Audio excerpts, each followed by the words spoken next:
بس اللہ سے رو رو کر کے دعا مانگتے ہوئے واپس آنا ہے. اللہ سے یہ بھی مانگنا ہے رب کریم ہماری حاضری آخری حاضری نہ ہو، اس کے بعد بھی آنے کا موقع عنایت فرما. اللہ نے موقع دے دیا، آ گئے، خوش قسمتی. اور اگر موقع نہ مل سکا تو اس تمنا کو جو لے کے جا رہے ہیں، اس دعا کو جو مانگ کے جا رہے ہیں، اللہ رب العزت اس تمنا کا اجر بھی آخرت میں حج کی شکل میں عطا فرما دے گا. اللہ تو نیتوں سے واقف ہے. میری تو پکی نیت اور تڑپ ہے مولا مجھے دوبارہ بھی بلا لینا، اے اللہ دوبارہ بھی بلا لینا. بلا لیا صحیح قسمت، نہ بلایا اپنے پاس بلا لیا اسی حالت میں تو انشاءاللہ اجر مل جائے گا. اب یہاں پر مسئلہ خواتین کا پھر آتا ہے. اگر چلتے وقت کسی خاتون کو ناپاکی کا عذر شروع ہو گیا تو پھر وہ خواتین طواف وداع کرنے حرم میں نہیں جائیں گی، بلکہ انہوں نے حج سے آنے کے بعد ملک جانے سے پہلے کوئی نفلی طواف کر لیا ہو تو وہی نفلی طواف ان کا طواف وداع بن جائے گا. اور اگر کسی خاتون کو حج سے فارغ ہونے کے بعد کسی طواف کرنے کا موقع نہیں مل پایا اور روانگی ہو گئی اور عذر ہے تو پھر ان کے اوپر سے اس عذر کی وجہ سے، ناپاکی کے عذر کی وجہ سے طواف وداع معاف ہو جائے گا. لہذا وہ گیٹ نمبر 1 کے سامنے آپ نے دیکھ ہی لیا ہوگا کہ گیٹ نمبر 1 کے سامنے کھڑے ہو جاؤ تو بیت اللہ صاف نظر آتا ہے. وہ خواتین اس طرح کی گیٹ نمبر 1 کے باہر کھڑے ہو کر ہی بیت اللہ دیکھ کر کے دعا مانگتی رہیں اور رونا دھونا جو بھی کہنا سننا ہے وہ کرے. اللہ تبارک و تعالی ان کے اوپر سے اس طواف وداع کو معاف فرما دے گا اور ان کی دعا بھی انشاءاللہ اسی میں شامل ہو جائیں گی.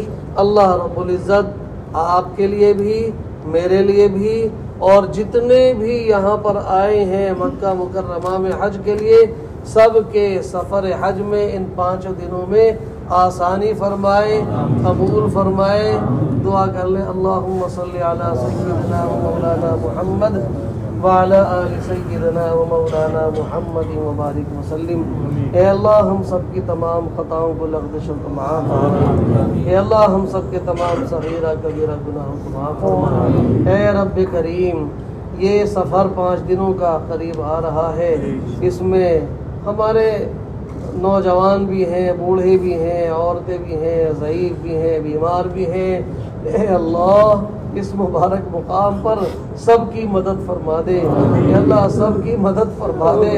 اے اللہ سب کے عذروں کو دور کر دے. اے اللہ سب کے لیے آسان فرما دے.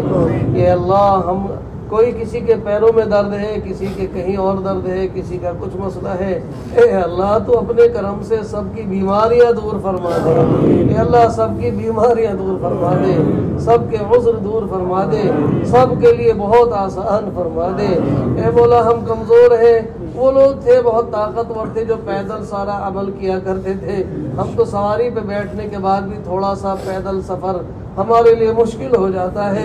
اے اللہ ہماری کمزوری کو دیکھ کے ہماری مدد فرما دے. اے اللہ ہماری مدد فرما دے، آسان فرما دے. اے اللہ اور قبول بھی فرما لے. اے اللہ ہمارے حج کو قبول بھی فرما لے. ہم جب یہاں سے جائیں تو پاک صاف ہو کر کے جائیں. اے مولا ہم ایک دوسرے کا حق وہاں ادا کرنے والے بن جائیں. اے اللہ ہم مردوں میں باپ بھی ہیں، بیٹے بھی ہیں، بھائی بھی ہیں، چچا بھی ہیں، بھتیجے بھی ہیں، آپس میں ایک دوسرے کے لیے محبت والے بنا دے، آپس میں ایک دوسرے کا حق ادا کرنے والے بنا دے.